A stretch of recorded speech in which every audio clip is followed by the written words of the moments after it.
les violations des droits humains et empêche des milliers de citoyens à accéder aux droits fondamentaux tels que l'accès à l'eau, à l'électricité et à l'alimentation. Ceci n'est pas seulement le cas en République démocratique du Congo, mais notamment au Soudan, en Haïti et en Ukraine. Pour y faire face, mon pays soutient la nécessité de lutter contre les causes des conflits et imposer la paix dans le monde par des mécanismes de justice transitionnelle contre l'impunité. L'histoire, si nous ne pour mettre fin au conflit et dans d'autres parties du monde, conflits qui ne font que raviver la flamme de l'ignominie et tournent en dérision les principes et buts sacro-saints de notre organisation que sont la paix, le développement et les droits de l'homme. Nous pouvons changer le cours de l'histoire et nous en avons le devoir moral pour les générations futures. Je vous remercie.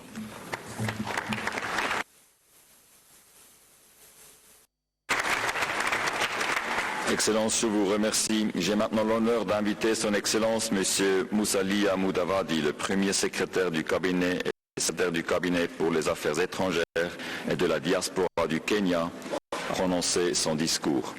Excellence, vous avez la parole.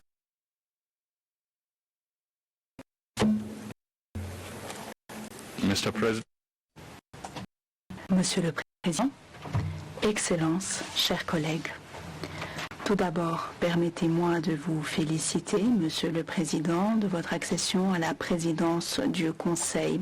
Cette présidence arrive à un moment délicat dans les relations internationales où les défis sécuritaires émergents et les flux géopolitiques ont un effet unique sur la promotion et la protection des droits humains au niveau mondial. Les guerres et les conflits persistent et donnent lieu à des violations graves des droits humains. J'en veux pour preuve la hausse des crimes contre l'humanité, des crimes de guerre et même des génocides. Le rôle crucial du Conseil pour faire face aux abus, pour prévenir les conflits et mettre l'accent sur la paix devient encore plus important. Nous voyons aujourd'hui des conflits violents caractérisés par des attaques aveugles contre des populations civiles, y compris les écoles, les hôpitaux, l'utilisation de la violence sexuelle est fondée sur le genre en tant qu'arme de guerre, la montée de l'extrémisme violent, la destruction des moyens économiques et les déplacements forcés. Le Haut-Commissaire des Nations Unies aux réfugiés, dans son appel global pour 2025, prévoit que plus de 139 millions de personnes de par le monde seront déplacées de force ou deviendront apatrides d'ici la fin de 2025 en raison des conflits. Il s'agit surtout de personnes vulnérables issues de pays en développement. Des rapports récents de l'UNICEF montrent que près de 47 millions d'enfants sont déplacés en raison des conflits et ce chiffre devrait encore augmenter.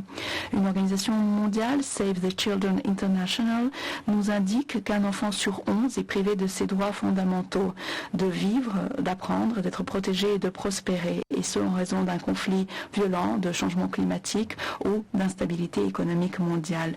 Aujourd'hui, en Afrique, plus de 2,8 millions d'enfants ne vont pas à l'école.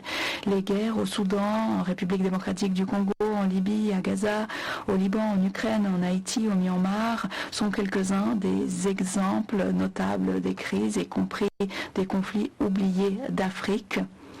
Nous en avons parlé précédemment.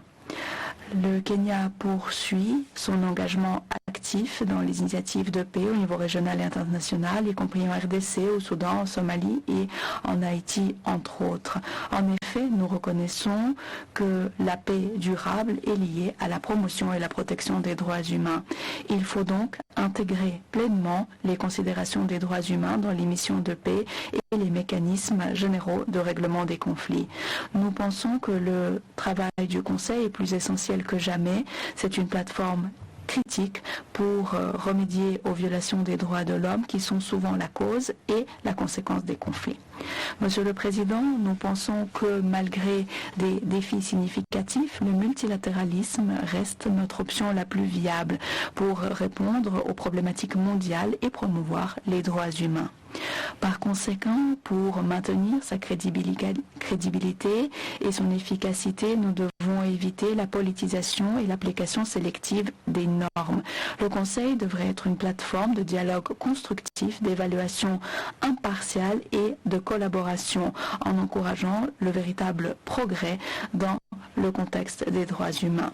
Le Kenya réaffirme son engagement à défendre les groupes marginalisés, surtout face à la montée de la xénophobie, de l'afrophobie, de la discrimination raciale.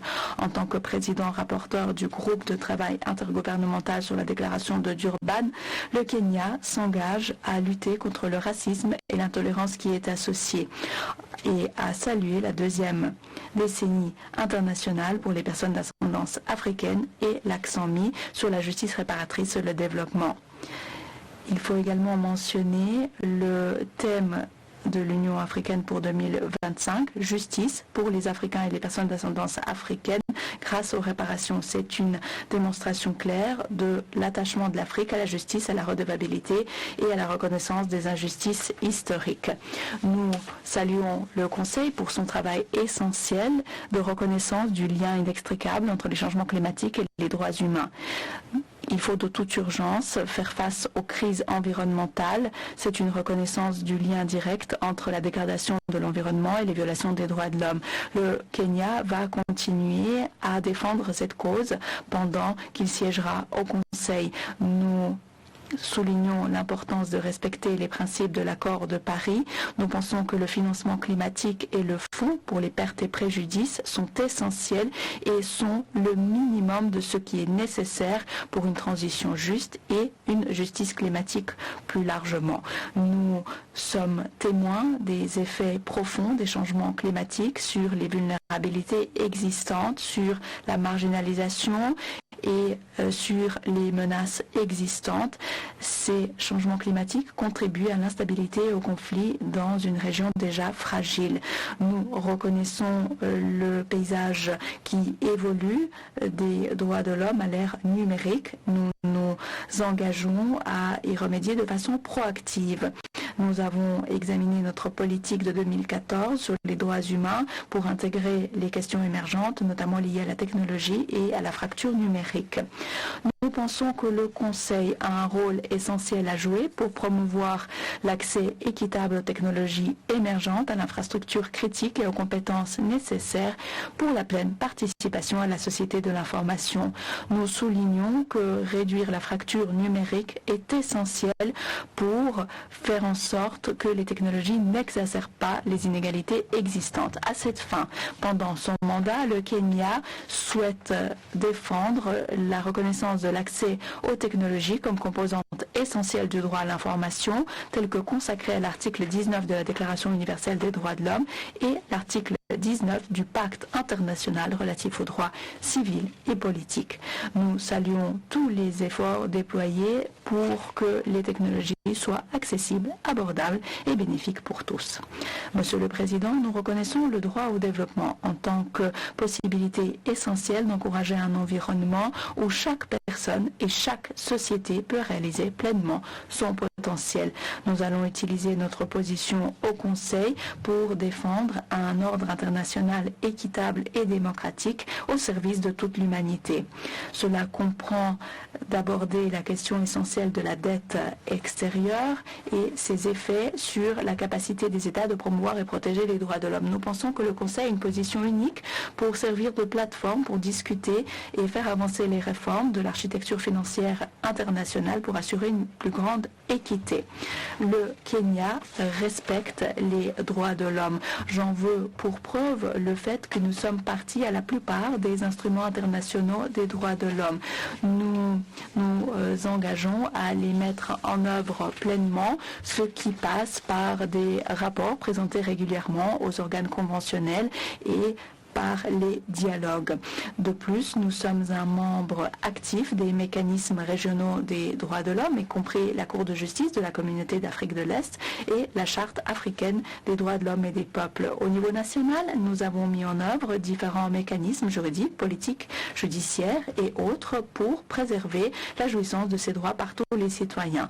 En 2010, nous avons mis en place l'une des constitutions les plus progressistes de l'histoire.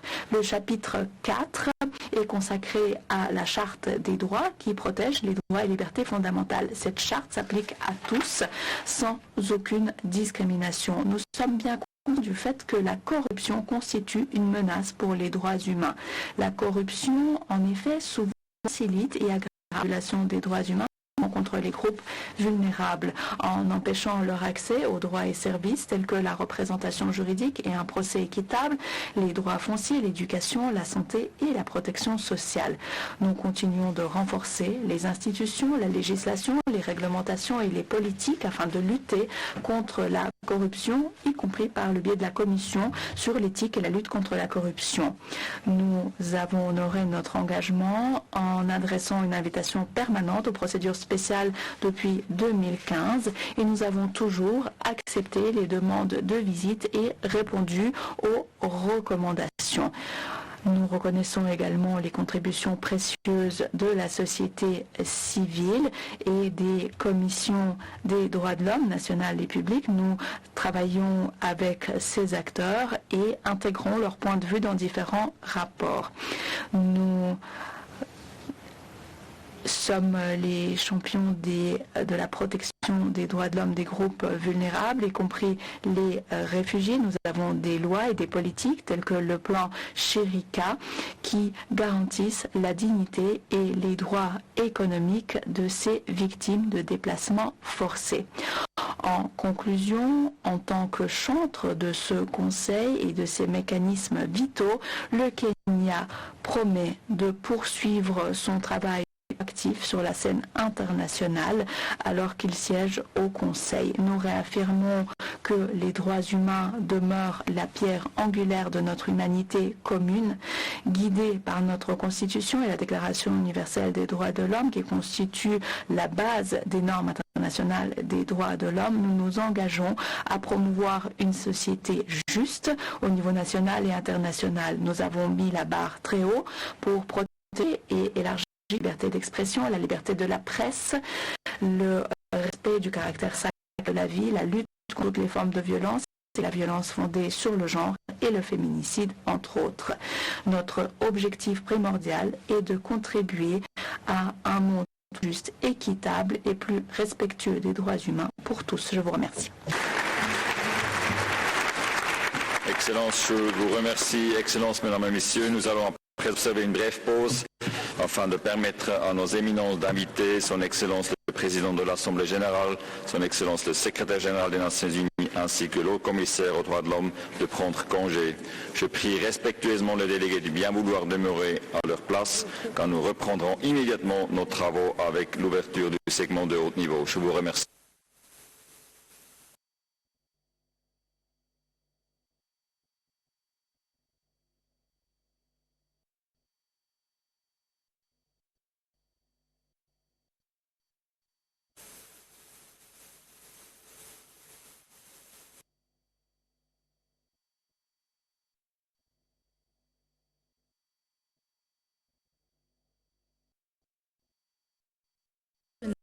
Les informations sur l'actualité d'Afrique et du monde. Les événements en direct sur Radio-Télévision Nationale Congolaise. Les infos de dernière minute sur toute l'étendue du territoire national et partout ailleurs sur tous vos écrans.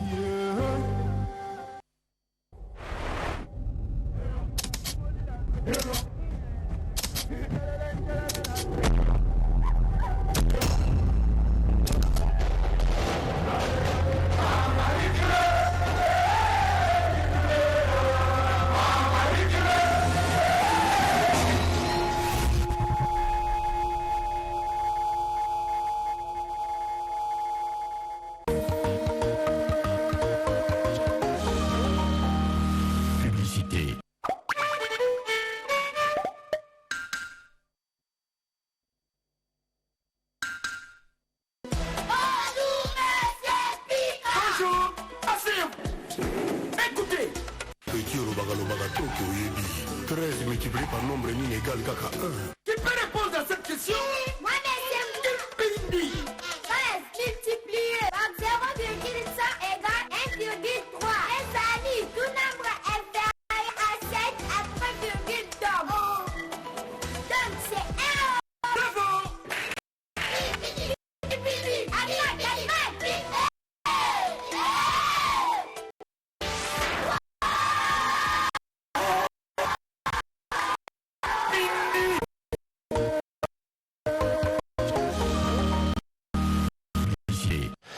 Et de garder vos conversations pour les... J'ai maintenant l'honneur d'inviter M. Ervin Ibrahimovic, Premier ministre adjoint pour les relations internationales et le ministre des Affaires étrangères du Monténégro, à prendre la parole.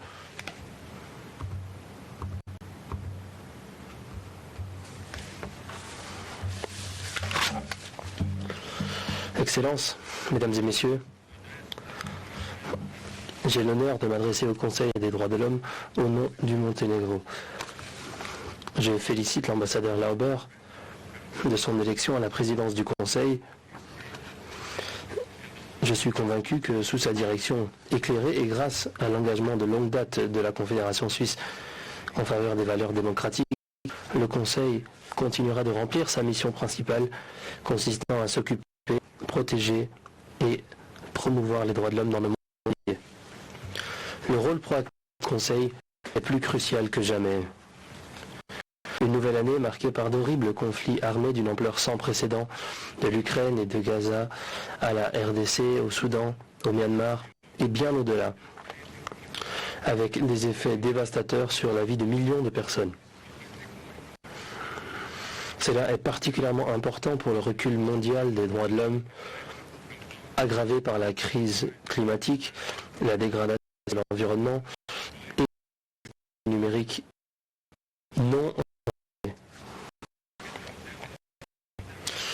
De telles évolutions néfastes sapent la stabilité mondiale et alimentent la sécurité, les inégalités et la division.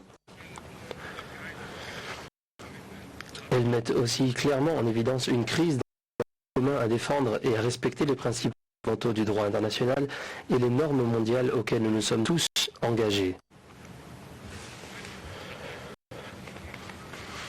Pour s'attaquer efficacement aux problèmes et aux risques urgents, nous devons investir davantage dans les droits de la personne et renforcer continuellement l'état de droit en tant que garantie vitale. Autrement, ce sont la vie des gens, la paix et la stabilité qui seront en jeu. Et comme le montre ce postulat, les problèmes liés à l'exercice des droits de l'homme et de la liberté sont souvent liés aux causes de tensions, de l'instabilité et des troubles politiques au sein des États et entre eux. Excellences, cela fait aujourd'hui exactement 3 ans que la Fédération de Russie a commencé sa guerre d'agression non provoquée, injustifiée et illégale contre l'Ukraine. Cela constitue une violation flagrante du droit international, y compris de la Charte des Nations Unies, et continue de saper la stabilité mondiale et d'éroder le respect du droit international. L'agression brutale de la Russie a fait des centaines de milliers de morts et de blessés, dont des enfants, des millions de personnes déplacées et des destructions massives dans tout le pays. Et la liste est longue, avec des preuves de plus en plus nombreuses d'un large éventail de violations du droit international humanitaire et des droits de l'homme et de crimes correspondants. Le Monténégro réaffirme son soutien à une paix globale, juste et durable, fondée sur les principes de la Charte des Nations Unies et du droit international, et conformément aux principes et objectifs clés de la formule de paix ukrainienne, ainsi que la position de principe « rien sur l'Ukraine sans l'Ukraine ». Le Monténégro réitère sa position ferme selon laquelle tous les responsables des violations des droits de l'homme doivent être mis devant leurs responsabilités.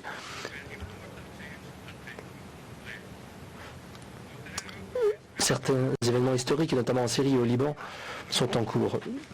Le Monténégro accueille avec beaucoup d'espoir l'accord de cessez-le-feu conclu entre Israël et le Hamas et facilité par les États-Unis, l'Égypte et le Qatar. Cette réalisation importante devrait permettre la libération progressive de tous les otages restants, la cessation des hostilités et l'achèvement de l'aide. Pour Pour ce faire, il est essentiel que toutes les parties respectent pleinement les termes de l'accord et veillent à sa pleine mise en œuvre. Le Monténégro reste par principe à soutenir et à appeler le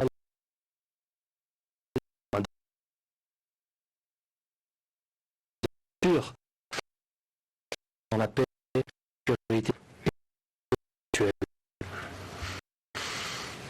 Excellence, en ces temps de conflits et de tensions mondiaux attisés et d'une tendance alarmante au non-respect du droit international, nous devons veiller à ce que les droits humains soient au cœur de nos réponses aux multiples crises. Nous devons réaffirmer notre ferme attachement à un multilatéralisme efficace et à un ordre international fondé sur des règles centrées sur l'ONU, comme le souligne également le Pacte pour l'avenir. Le Monténégro regrette la décision de l'administration américaine de se retirer du Conseil des droits de l'homme, étant donné sa contribution vitale à la protection et à la promotion des droits humains et à la liberté partout dans le monde. Pour terminer, Excellence, le Monténégro vient d'achever son deuxième mandat au Conseil des droits de l'homme. Nous avons travaillé en étroite collaboration avec des partenaires de tous les groupes régionaux pour faire progresser la promotion et pour la protection des droits de l'homme partout dans le monde en mettant sur les groupes vulnérables et marginalisés. Et c'est avec le même enthousiasme et engagement que le Monténégro continuera d'être un acteur juste et fiable au Conseil. Nous promettons de coopérer pleinement avec tous les mécanismes des droits de l'homme de l'ONU. Je suis confiant dans le Monténégro au Conseil des pour la période 2030-2032. Pour votre attention. Merci beaucoup. Thank you, Excellency. I now have the honor to invite... Merci, Excellence. J'ai maintenant l'honneur d'inviter M. Eduardo Rodriguez Paria, du ministère des Affaires étrangères de Cuba, à prendre la parole.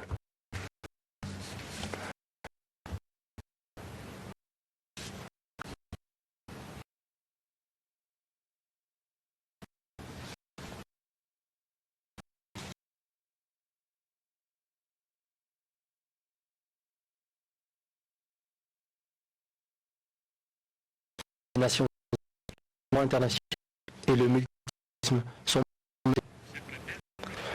ont préimposé la cohésion économique et la subversion politique des relations internationales. Ce conseil dans le monde international juste et politique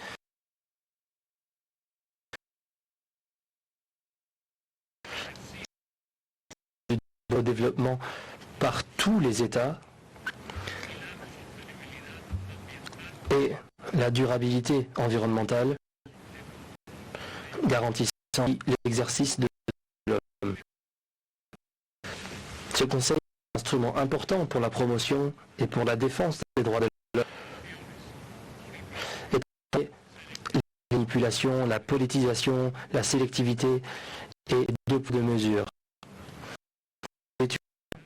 Tous les États prennent le de droits de l'homme, nature thématique, universelle et non discriminatoire.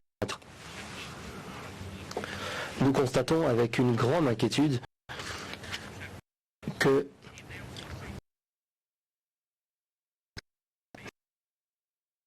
avance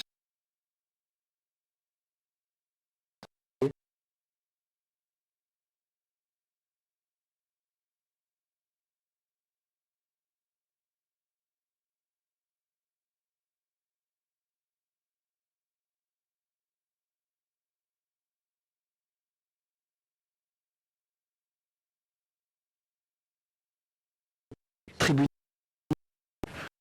pays qui ne sont pas à leurs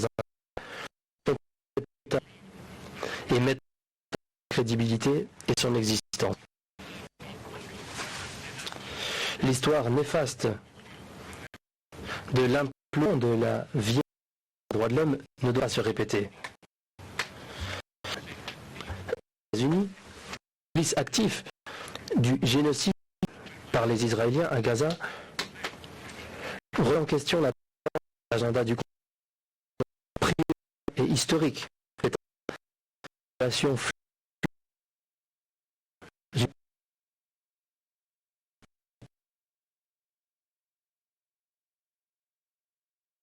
fois toute notre solidarité. Le gouvernement des États-Unis applique une politique de pression maximale à l'endroit de Cuba, ce qui réduit les revenus et le niveau de vie des familles cubaines. Le blocus économique engendre l'inflation, la faible disponibilité de combustible, d'aliments, de médicaments et cause de graves dégâts aux services électriques. Il fait obstacle à la pleine réalisation des droits à la santé, la culture, l'éducation, droits que le gouvernement cubain, avec beaucoup d'efforts, donne gratuitement au peuple. Et nous remercions les 123 États qui, en juillet, se sont prononcés dans ce Conseil contre l'inclusion de Cuba dans la liste fausse du département d'État de ce pays, qui fait la liste des pays qui supposément soutiennent le terrorisme. Récemment, on va montrer des États-Unis à la pratique consacrer des fonds de millions de dollars du budget fédéral pour financer des organisations telles que l'USAID et qu'il finance des organisations, des médias, des plateformes de communication, des laboratoires d'intelligence artificielle, ainsi que la protection des humains et la suppression de la démocratie, qui est une politique illégitime de ce gouvernement. Et pour son mandat, car cela montre les deux poids, deux mesures et l'opportunisme avec lequel le sujet des droits humains a été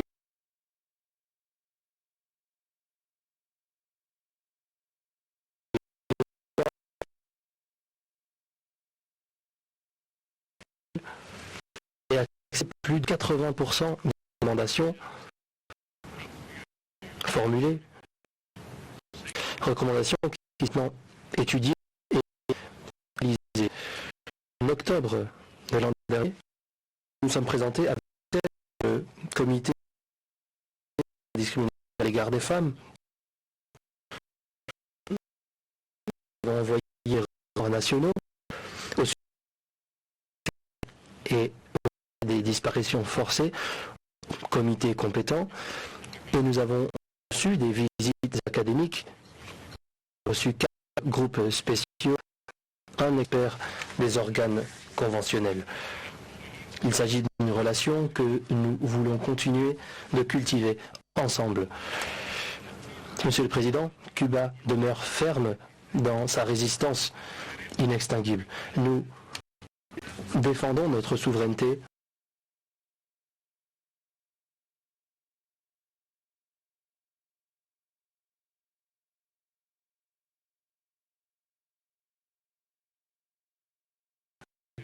dans le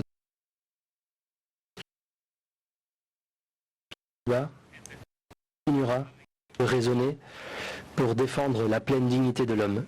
Merci.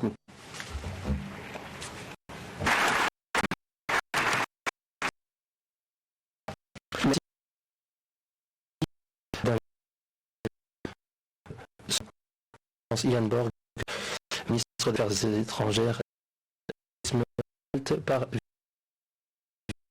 Monsieur le Président, pour les droits humains,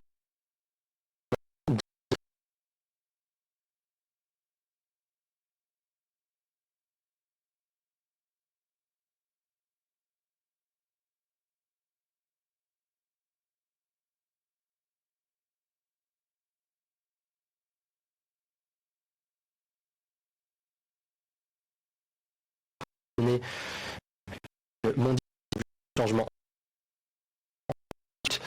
du gouvernement Assad et l'espoir que ceux qui tiennent le du peuple syrien prendront les bonnes décisions pour protéger les droits humains et ethniques sur les Syriens. Malte encourage la Syrie à participer pleinement aux différentes structures de l'ONU. Les processus soient toujours menés par les Syriens. Monsieur, l'agression sans discontinuer par la Russie de l'Ukraine plutôt de fort présente. Nous félicitons la commission indépendante d'enquête sur l'Ukraine et le haut commissaire.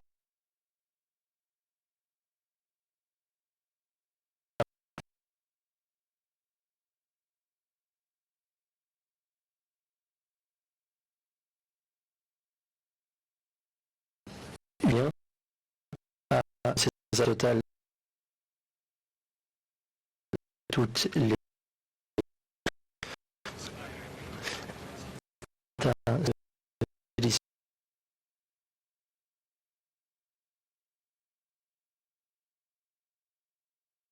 sans relâche.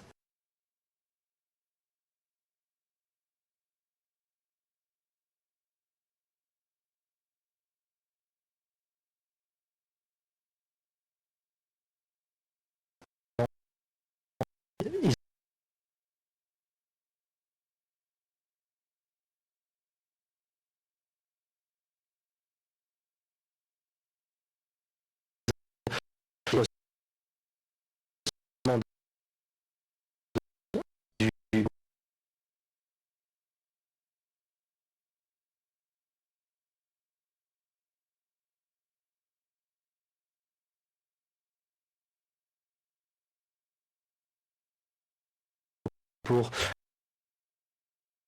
2004. Notre rôle servira à renforcer la vocation du Conseil et servira des normes des droits humains dans le monde entier.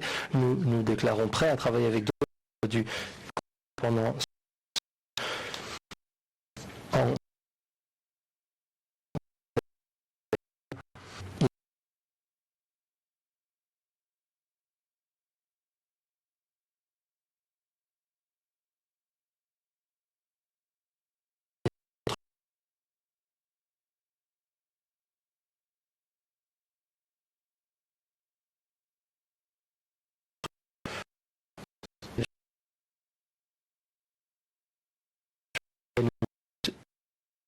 souscrit. Merci, Monsieur le Président. Merci.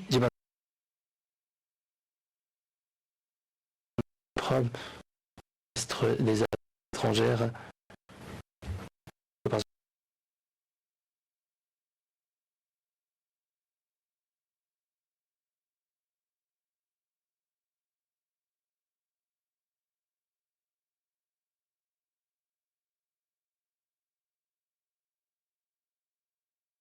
La géopolitique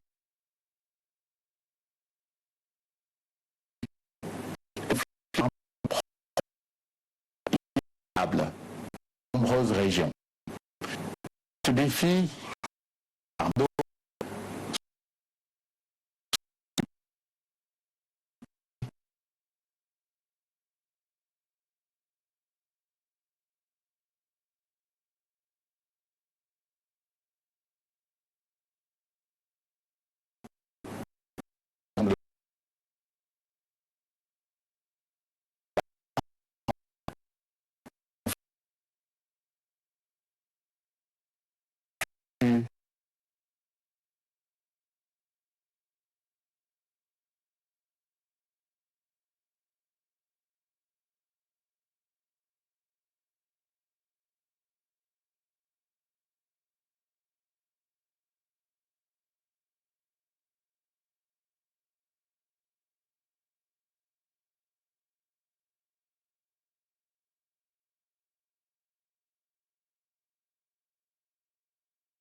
toute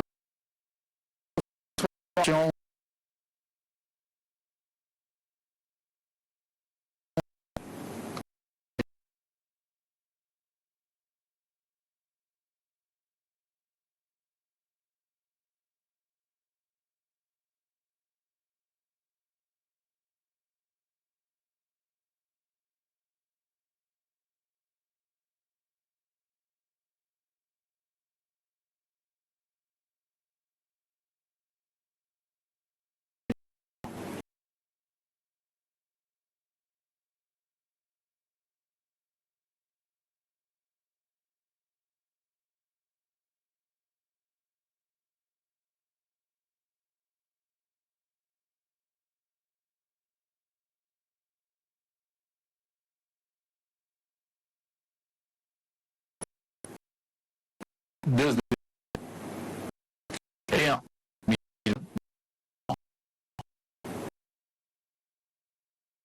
pays initialement tiré de la liste moins avancée. Le Cambodge réussit dans sa propre opinion. Aussi, sérieusement pas ses leçons et pris des engagements en faveur de la paix mondiale. Depuis 2006, nous avons déployé près de 10 000 casques bleus, dont plus de au sein de 11 missions de maintien de la paix de l'ONU. Notre expertise en matière de déminage a profité à l'action. L'accueil en novembre dernier de la 5e conférence d'examen de la Convention d'Ottawa, ainsi que notre récente élection au comité d'organisation de la Commission de consolidation de la paix renforce son engagement plus sûr et plus pacifique. Monsieur le Président, au-delà de notre engagement pour la paix, le Cambodge a également pris des mesures actives au sein des mécanismes des Nations Unies. De l'examen universel, mai dernier,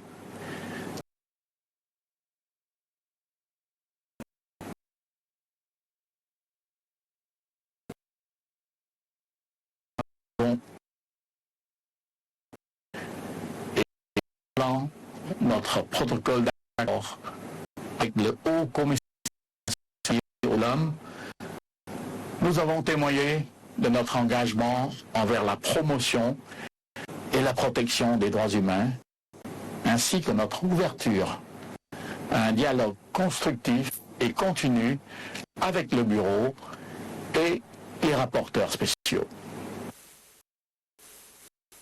Tout comme la relation indissociable entre paix, développement et droits humains, les interactions entre les représentants du Haut Commissariat aux droits de l'homme et ceux du gouvernement royal du Cambodge sont un processus bilatéral, tandis que le pays hôte coopère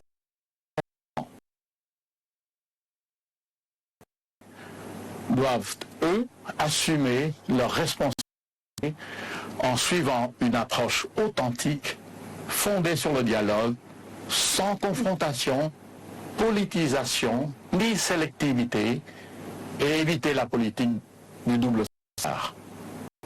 Leurs évaluations doivent être justes, équilibrées et objectives,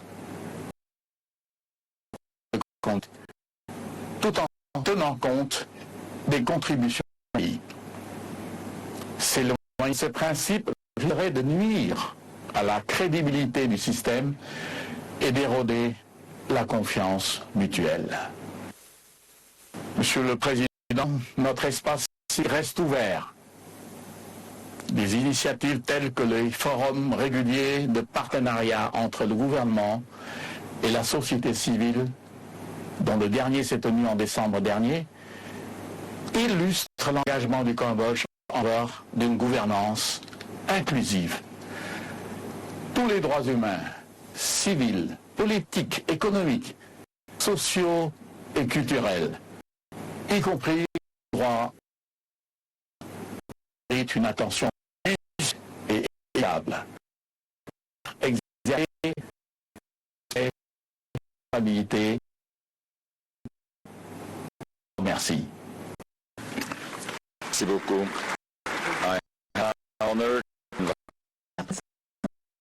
D'inviter son Excellence Edi Baisalov, vice-premier ministre du Kirghizistan, à la tribune. La parole.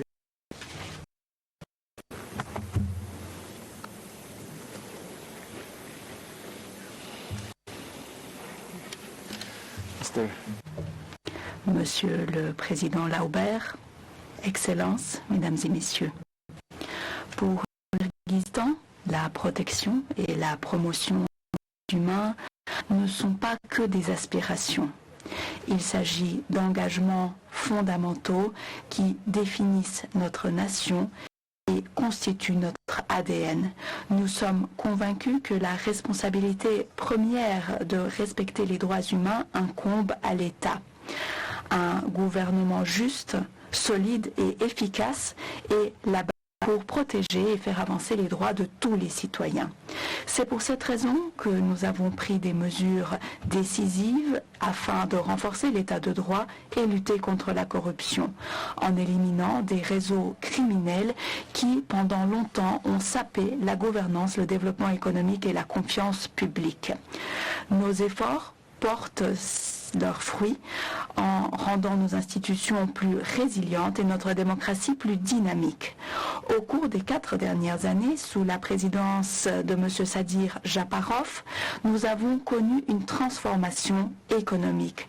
Nous avons multiplié par 3 les recettes de l'État, par 2 le PIB et obtenu une croissance économique impressionnante de 9% au cours des 3 dernières années. Ce progrès remarquable montre une vérité simple mais cruciale. Une économie forte permet à l'État de mieux servir ses citoyens, d'améliorer la gouvernance et, au final, d'améliorer la protection des droits humains. La stabilité économique fournit une base pour les programmes sociaux, la santé, l'éducation et l'état de droit, en veillant à ce que les droits ne soient pas que des idéaux, mais des réalités tangibles pour notre population. C'est dans cet esprit de progrès national que, ici, à Genève aujourd'hui, nous annonçons une autre réalisation historique du président Japarov, la finalisation de l'accord frontalier avec le Tadjikistan. Cette résolution phare conçue vendredi dernier permet de clore une question de longue date qui a façonné les relations entre nos deux nations. Pour atteindre cet accord, il a fallu du courage, de la détermination et un attachement sans faille à la paix.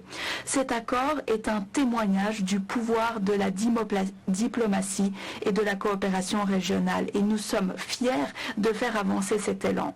J'ai également le plaisir d'annoncer, à l'occasion de la le 31 mars, le président du Kirghizistan, du Tadjikistan et de l'Ouzbékistan vont se réunir à Tashkent pour un sommet trilatéral historique. Cette réunion marquera un nouveau chapitre de dialogue et de protection commune en Asie centrale. Mesdames et messieurs, le Kirghizistan est pleinement attaché aux principes démocratiques, y compris les et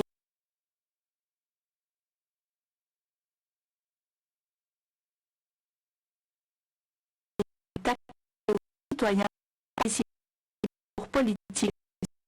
Parallèlement, nous reconnaissons le défi croissant posé par la désinformation et l'incitation à la haine en ligne.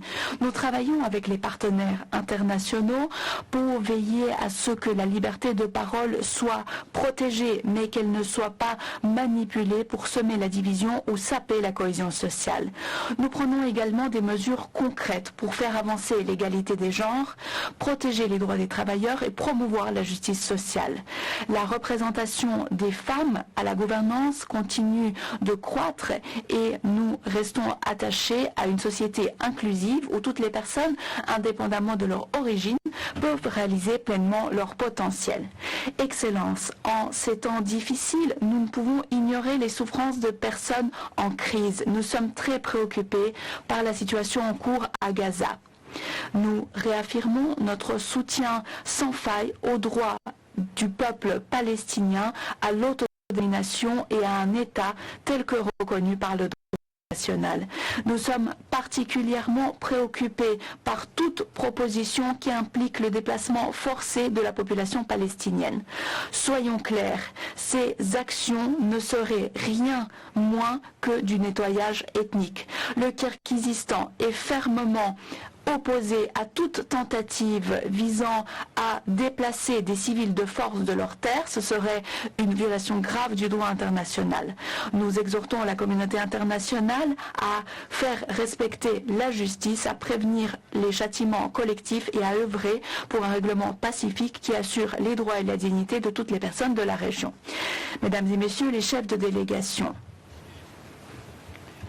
il s'agit d'amener la paix durable en Ukraine. Nous espérons que très prochainement, nous verrons la fin de ce conflit. Nous appelons toutes les parties concernées à placer la paix au-dessus de toutes les autres préoccupations. Le Kirghizistan se réjouit d'accueillir le haut-commissaire turc dans notre pays le mois prochain. Nous allons lui montrer les réformes en cours et participer à un dialogue significatif sur les droits humains et la gouvernance. Je saisis également cette occasion pour réaffirmer notre attachement indéfectible à la Charte des Nations Unies et aux principes fondamentaux des Nations Unies, les principes de souveraineté, d'égalité et de règlement pacifique des différends. C'est dans cet esprit que la République kirghize présente sa candidature à un poste non permanent au Conseil de sécurité des Nations Unies pour le mandat 2027-2028. Nous pensons qu'en tant que nation attachée à la diplomatie, au dialogue et à la stabilité régionale, nous pouvons significatif à la paix et à la sécurité, dont le soutien de la communauté internationale est fort. En étant il est plus important que jamais de renforcer la coopération multilatérale et de veiller à ce que les droits restent. Travaillons dans la un monde plus juste, plus inclusif. De votre attention.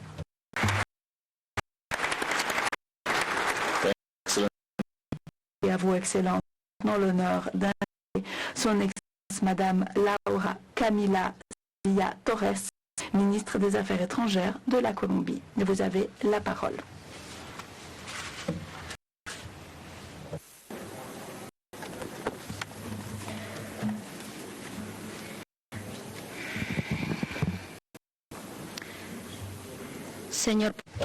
Monsieur le Président du Conseil des droits de l'homme, Mesdames et Messieurs les chefs d'État, les ministres, membres et observateurs du Conseil des droits de l'homme, chers représentants de la société civile, Mesdames et Messieurs, c'est un honneur pour la Colombie que de participer en tant que membre pour la première fois de son histoire du Conseil des droits de l'homme. Nous avons participé activement à son élaboration au début du siècle et il était temps de participer de façon plus forte à cette instance multilatérale qui aborde les thématiques essentielles du gouvernement du président Petro. Faire partie du Conseil nous permet de confirmer notre confiance dans le multilatéralisme en tant que dialogue pour les défis mondiaux que nous voyons aujourd'hui et dont je voudrais vous parler. Il est important de dire que nous ne pouvons répéter l'histoire. Mesdames et messieurs, nous faisons face à une situation géopolitique risquée, accélérée et désordonnée qui met en péril les droits humains de millions de personnes de par le monde. Nous sommes ici, dans cette salle, dans ce conseil, parce que nous avons la responsabilité d'élaborer des politiques et des mesures spécifiques pour protéger les droits humains de millions de personnes qui sont menacées. Être ici n'est pas uniquement un privilège, c'est également une responsabilité. Le monde attend de nous des mesures spécifiques et applicables à chacun de nos pays, notamment les plus vulnérables. Je voudrais le dire clairement et de façon catégorique. Le Conseil a la responsabilité de protéger les migrants, les femmes, les personnes autochtones, les populations noires, les personnes qui vivent dans la pauvreté et surtout les communautés les plus vulnérables. D'une façon générale, tous les peuples qui souffrent des changements du système international. Mais en plein milieu de cette urgence, nous ne pouvons négliger l'approche différenciée pour bien comprendre l'asymétrie dans les personnes touchées par les violations graves des droits humains, par exemple les femmes. la migration a aussi un visage féminin. Je voudrais aujourd'hui me focaliser sur la situation des droits humains des migrants. La migration est un phénomène complexe, probablement le plus difficile de l'heure actuelle. Les migrants et les migrantes qui arrivent dans un nouveau pays font face à des obstacles juridiques et culturels, à un manque de débouchés et bien souvent à de la discrimination. Dans de nombreux cas, ces situations mettent en péril leurs droits humains. Hier, en chemin vers Genève, j'ai lu une nouvelle dévastatrice qui montre une situation des personnes qui ont été obligées de quitter leur pays à la recherche de nouvelles opportunités. Il s'agissait d'une jeune de 11 ans qui a décidé de se suicider après avoir été victime de harcèlement scolaire en lien avec le statut migratoire de ses parents. Ses camarades de classe faisaient des blagues et lui disaient qu'ils allaient appeler les autorités migratoires pour qu'elles arrêtent ses parents. Au fond, les plaisanteries de ces enfants montrent une réalité douloureuse. Il existe un discours de plus en plus fort et qui se base sur la considération des migrants comme des personnes en droit, en tant que personnes de second rang, entre guillemets. C'est la base du discours du harcèlement qui a mis un terme à la vie de cette mineure. Je veux catégoriquement, aucune personne migrante est illégale. Aucune personne migrante est un criminel. Dans toutes les régions du monde, le traitement des migrants doit être régi par les normes internationales des droits de l'homme. Elle n'est pas un criminel. Le traitement des migrants est une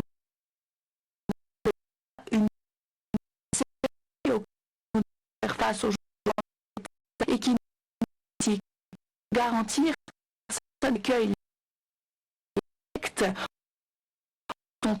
les droits.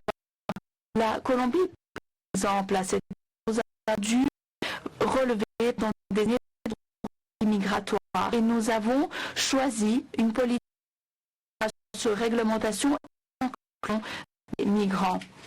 Nous sommes comme leader du monde.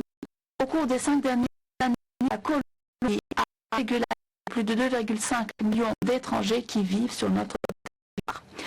Grâce à cet effort, nous avons veillé à ce que les migrants aient accès aux services essentiels comme la santé, l'éducation, l'emploi et la sécurité sociale. Le succès de notre politique d'intégration repose sur l'esprit et les principes qui la sous-tendent. Que les migrants ont une dignité, que leurs droits humains doivent être respectés, être indépendants de leur situation juridique. Je voudrais mettre en place des mesures contraignantes et immédiates qui empêchent que les migrants soient examinés des crimes, des politiques migratoires. Au contraire, il faut un discours des droits qui réalité. Une réalité qui donne de la dignité aux personnes qui sont obligées de marcher pendant pour traverser une forêt dense comme celle du Darien qui vers la Méditerranée dans des radeaux de plastique ou qui fuient des conflits armés sur toute la planète. Je voudrais également terminer en soulignant que la crise climatique est notre grand défi en matière de droits humains de notre époque. Les changements climatiques, c'est un des facteurs déterminants dans la dégradation de la vie des personnes, qui expulsent un nombre indéterminé de personnes qui n'ont plus les conditions minimales où habiter. Les retards dans la mise en œuvre de l'accord de Paris nous rapprochent d'un point de non-retour. Il est urgent de travailler main dans la main pour relever le défi climatique qui menace même la survie humaine. Nous allons donc œuvrer pour que le Conseil reconnaisse la protection des droits humains, notamment des populations les plus vulnérables et marginalisées, que cette protection est liée à des mesures efficaces d'atténuation et d'adaptation qui doivent garantir aussi bien la justice climatique que la dignité humaine. Les défis auxquels nous faisons face sont multiples et divers. À l'occasion de cette 58e session, la Colombie assume pour la première fois son rôle de membre du Conseil des droits de l'homme. Ce Conseil a une valeur spéciale pour notre pays, pour notre gouvernement, qui a été élu grâce à la clameur des mouvements sociaux qui, pendant des décennies, ont lutté pour un pays plus digne, plus juste et plus respectueux des droits du peuple colombien. Il a été important, à cet égard, de prendre en compte le travail du commissariat aux droits de l'homme établi en Colombie. En 2006, cette décision a été confirmée par le Conseil et par la Commission. Nous accordons également une grande importance aux mesures spéciales et aux organes conventionnels. Pour nous, il s'agit d'une thérapie nécessaire. La situation à laquelle nous faisons face vise à montrer que les droits humains ne sont pas qu'un discours, que sur les trottoirs, dans les villages, dans les quartiers marginalisés, les personnes vulnérables doivent profiter de la politique. Il ne s'agit pas que de mots. Le gouvernement défend de façon inlassable la vie. Et c'est ce que nous en tant que cette inédite, décidée des mesures inédites qui défendent les plus vulnérables. Vous pouvez compter sur l'engagement sans faille de notre pays dans cette lutte de défendre, de respecter, de traduire en réalité toute la planète. Merci beaucoup. Your Excellency, I now have the honor to invite... Merci, Excellence. J'ai maintenant l'honneur d'inviter Mochogo, ministre des Affaires étrangères de la Géorgie, la parole.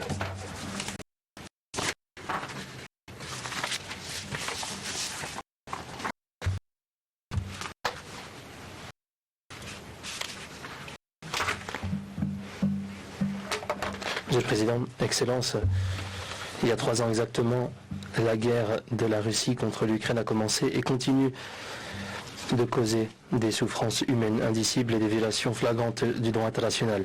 Cette guerre manifeste l'effet dévastateur des conflits violents sur la protection des droits humains. Avant même de parler des affaires actuelles, laissez-moi nous rappeler une autre date, le 25 février, qui marque le jour de l'occupation soviétique de la Géorgie en 1921, occupation qui a freiné notre développement démocratique pendant 70 ans. 30 ans sont passés depuis l'indépendance de la Géorgie, mais la Géorgie doit toujours lutter pour sa souveraineté et son intégrité territoriale. Notre histoire récente, à de nombreuses reprises, a montré l'importance de la paix et de la stabilité pour un développement soutenu. Excellence, ce Conseil est bien au courant des difficultés humanitaires et sécuritaires que connaissent la Géorgie suite à l'occupation continue de 2 régions de la Géorgie, l'Abkhazie et le Tchinkhali, par la Fédération de Russie. Le nettoyage ethnique, les violations brutales des droits humains fondamentaux, la torture, les assassinats, des centaines de milliers de personnes déplacées internes sont des marques de l'occupation illégale qui ensuite causent la division et la séparation de la société et qui infligent les pires conditions humanitaires sur les gens. La Russie refuse toujours de remplir ses obligations internationales malgré des décisions de la Cour européenne des droits humains et de la Cour pénale internationale qui a confirmé sa responsabilité pour l'occupation et des violations en cours des droits humains dans les 2 régions de la Géorgie. Sur cette toile de fond de l'occupation et de la privation des droits qu'ont les personnes déplacées internes et les réfugiés à revenir chez eux, toute élection, soi-disant élections tenues dans les territoires occupés sont illégales et n'ont aucun effet légal et contredisent les principes fondamentaux et les normes du droit international. La résolution annuelle du Conseil des droits de l'homme sur la Géorgie, qui s'appelle la coopération avec la Géorgie, continue de s'attaquer aux graves situations des droits humains sur le terrain et exige même à de nombreuses reprises un accès immédiat et sans entrave aux mécanismes de surveillance des droits humains internationaux dans les 2 régions occupées. Excellence, le droit de participer aux affaires publiques est un élément essentiel de la gouvernance démocratique. L'année 2024 était un record électoral avec nos citoyens qui ont voté à partir de 64 pays différents dans le monde. Le 26 octobre l'an dernier, de nombreux observateurs locaux et internationaux ont pu être les témoins des 2 millions de Géorgiens qui ont exercé leur choix politique libre. Bien qu'il y ait des spéculations au sujet des élections parlementaires en Géorgie, il n'y a aucun fondement dans les faits. L'utilisation de manipulations visant à créer une crise artificielle et une déstabilisation du pays doit être freinée et les résultats du choix démocratique du peuple doivent être respectés. Chers collègues, je crois que les efforts pour parvenir à une paix pérenne, un état de droit et un développement économique peuvent garantir une protection encore meilleure des droits humains. Voici un exemple. Les efforts de réforme de large ampleur dans le secteur de la justice en Géorgie depuis 2012 se sont traduits par une baisse du nombre de procédures contre la Géorgie à la Cour européenne des droits de l'homme. 3045 plaintes déposées contre la Géorgie en 2011 par rapport aux 175 qui sont étudiées par la Cour depuis, ou plutôt pendant le mois de juillet 2024, ce qui marque une chute notable de ce chiffre et même un des chiffres les plus faibles dans l'histoire de la Géorgie en tant que membre du Conseil de l'Europe. De plus, au cours des 10 dernières années, la Géorgie a renforcé son bilan de mise en œuvre des décisions des tribunaux. 86 cas sur 104 ont été clos depuis 2013. Au cours des dernières années, la Géorgie a connu une croissance économique remarquable et beaucoup de progrès pour ce qui est de l'accès inclusif à l'économie. Nous croyons fermement que le développement de programmes et de services sociaux urgents est indispensable pour protéger les populations vulnérables pour ce qui concerne la création d'emplois, l'emploi et la lutte contre l'exclusion sociale. Mesdames et messieurs, la Géorgie est attachée à la pleine mise en œuvre du mandat du Conseil et joue son rôle de promotion des droits, entre autres, des femmes et des filles, des enfants, des personnes handicapées, des personnes déplacées internes et des personnes touchées par les conflits en vertu de nos engagements au Conseil des droits de l'homme. Permettez-moi également de souligner la nouvelle initiative qui explore la possibilité d'établir un protocole facultatif relatif à la Convention des droits de l'enfant pour renforcer le droit à une éducation gratuite. À cet égard, la Géorgie s'est vue fière de co-parrainer la résolution visant à établir un groupe de travail intergouvernemental. Pour terminer, je rappelle la disposition de mon gouvernement à continuer une collaboration étroite avec le Haut Commissariat des droits humains et pour un plein engagement avec les mécanismes des droits humains de l'ONU. Merci beaucoup. Merci, Excellence, et maintenant l'honneur d'inviter son Excellence Monsieur Evaristo du ministère des Affaires étrangères du Brésil, ou plutôt la ministre Micaëla Evaristo.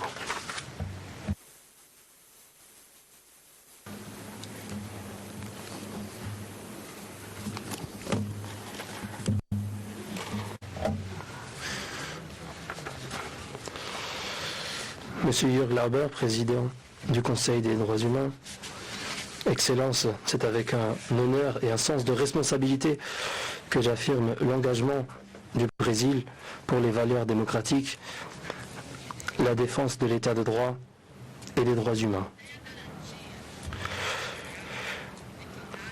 Sans la garantie de justice sociale, l'équité de genre, le combat contre le racisme et le respect à la pluralité humaine, il n'y a pas de démocratie. Fidèle aux principes démocratiques, le Brésil construit des politiques publiques avec une large participation sociale. D'ici à 2026, nous aurons réalisé 28 conférences nationales thématiques. Donc celles sur les femmes autochtones, celles sur l'éducation, celles sur la santé, celles sur les droits humains, entre autres. Nous sommes préoccupés par le fait que dans le contexte géopolitique actuel, les démocraties sont victimes d'attaques. D'aucuns misent de plus en plus sur la ségrégation sociale, raciale et environnementale pour légitimer l'oppression, le déplacement et l'extermination de millions de personnes. Le discours de haine et la désinformation, notamment en ligne sont utilisés comme stratégie pour déshumaniser les groupes vulnérables et génèrent de graves violations des droits humains. Nous devons nous engager pour l'intégrité du monde en ligne et pour la responsabilisation des plateformes pour ce qui est de la modération du contenu. L'an dernier, pendant la présidence du G20, le Brésil, présidé par le président Lula, a lancé l'Alliance mondiale contre la faim et la pauvreté. Nous invitons tout le monde à s'unir à cet effort. Moins d'armes et plus d'aliments pour le corps, pour l'éducation. Nous continuons notre engagement pour mettre en œuvre des objectifs de développement durable de l'agenda 2030.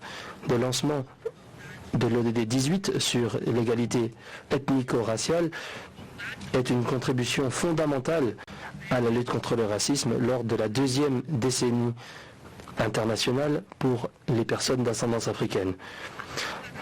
Nous célébrons le 30e anniversaire, nous avons célébré le 30e anniversaire de la déclaration de la plateforme d'action de Beijing en 2023 et à cette occasion le Brésil a adopté la loi de l'égalité salariale entre les hommes et les femmes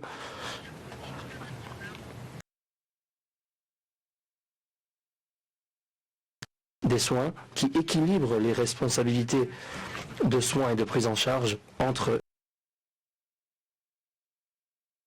société civile. Quant au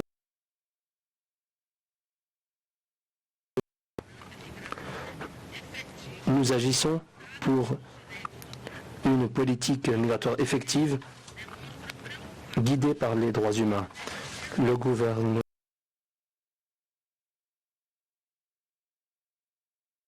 dans certains pays et la xénophobie. À cet égard, nous disons avec force que le rapatriement des personnes doit se faire dans la pleine conformité avec les droits humains. Le Brésil suit de très près les procédures migratoires qui concernent ses ressortissants, ainsi que les enfants des ressortissants brésiliens nés à l'étranger. Les conflits exigent des solutions pacifiques. Les guerres qui secouent de manière disproportionnée les femmes, les personnes aînées, les enfants, les personnes vulnérables, nous poussent à promouvoir une initiative pour le droit international humanitaire. Il est important de garantir l'acheminement d'aide humanitaire et de garantir la sécurité des médecins et des humanitaires. De plus, le Brésil a adhéré à l'initiative pour une nouvelle alliance mondiale afin d'accélérer les efforts d'éradication de la violence à l'encontre des enfants. À cet égard, l'État brésilien entreprend diverses actions, notamment le système de garantie des droits des enfants et des adolescents et la loi d'écoute protégée. Nous intégrons le groupe central de la résolution sur le programme mondial de l'éducation en droits humains. Nous avons créé le réseau national de l'éducation continue en matière de droits de l'homme, avec pour objectif de former des agents publics, des communicants et la société civile. En outre, le Brésil a beaucoup avancé pour réaliser le plan national de protection des défenseurs et défenseuses des droits humains, ce qui est le cadre de lutte pour protéger les activistes du pays. En tant qu'hôte de la COP30 et sous la direction du président Lula, nous défendons la convergence entre le droit au développement, l'agenda de durabilité, la justice climatique et les droits humains. Nous travaillons pour avancer de manière effective dans les négociations pour un traité juridiquement contraignant sur les entreprises et les droits humains. Nous traiterons de ces sujets lors du Forum régional des droits humains et des entreprises qui réunira les pays de l'Amérique latine et des Caraïbes en avril 2025. Pour ce qui est de la mémoire et de la vérité, nous avons réinstauré la commission spéciale sur les morts et disparus politiques et nous avons adopté des mesures pour honorer les personnes disparues et décédées lors de la dictature militaire, afin de dire officiellement que la mort a été causée par l'État brésilien dans le contexte d'une persécution systématique. Le Brésil appuie le mandat de l'expert indépendant sur la violence et la discrimination au motif de l'orientation sexuelle et de l'identité de genre. Nous appelons à ce que tout le monde appuie ces efforts. Mesdames et messieurs, nous renouvelons notre engagement pour le multilatéralisme, pour les mécanismes et procédures spéciales et pour les organes conventionnels de ce Conseil. Nous renouvelons également notre candidature pour le mandat 2027-2029. Et avec le plus grand des respects, je demande l'appui des pays ici présents pour continuer d'œuvrer pour défendre une société démocratique, plurielle, libre et véritablement citoyenne. Merci beaucoup. Thank you, Excellency. I now have the... Merci, Excellence. J'invite maintenant officiellement Madame Hala Bint Mazied Al Toumaï, présidente de la Commission des droits humains de l'Arabie saoudite, à prendre la parole. سعادة السفير يورغ لاوبر رئيس مجلس حقوق الإنسان. Excellence, ambassadeur Jörg Lauber, président du Conseil des droits de l'homme, Monsieur Volker Turk, au commissaire aux droits de l'homme, mesdames et messieurs, que la paix de Dieu